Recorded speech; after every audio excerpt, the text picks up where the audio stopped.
In a recent coaching conversation with an executive leader, let's call him Pete, Pete shared a challenging scenario that I suspect you'll relate with. I certainly do.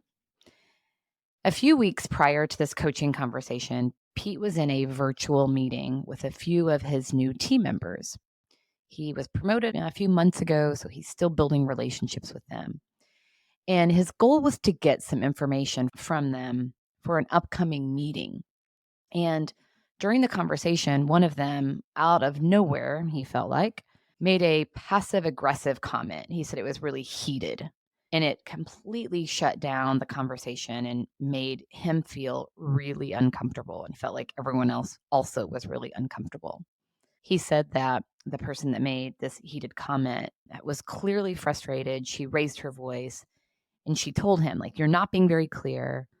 But from his perspective, he just wanted to get their thoughts. He didn't have a lot of clarity. He was kind of confused. So he did not react to her frustration in the moment and continued with the meeting, asking questions.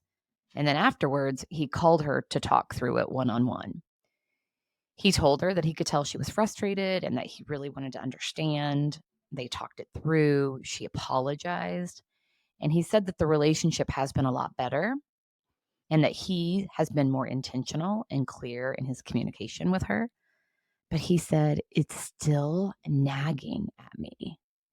He said he continues to feel frustrated and go back to her anger and her raising her voice. And he said that just goes against his values and he's struggling to let it go. Yep, I've been there. I know what that feels like. So I validated that, yes, this is a really tough situation. And of course he would feel that way. And I encouraged him to give himself grace. He is a human being after all. And this is a transition. They're all figuring it out as they go.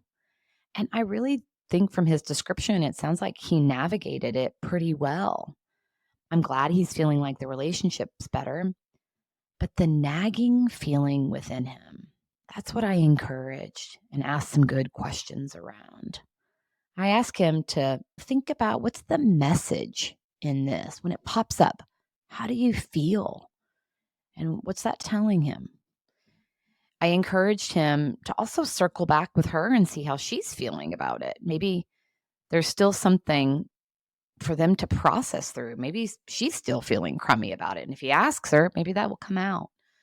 But those pesky, nagging thoughts that pop up, we can all relate to that. And they can be really helpful messengers if we take the time to reflect on them. That's the important work for all leaders, just as it's important for Pete in this scenario. So here's to paying attention to what you can't let go of. Give it some airtime, give it some thought time, give it some process time. There's a message in it for you, and only you can uncover it. So process it. Use your tribe and the trusted advisors in your life or a coach. What a great way to take care of yourself and ultimately each other.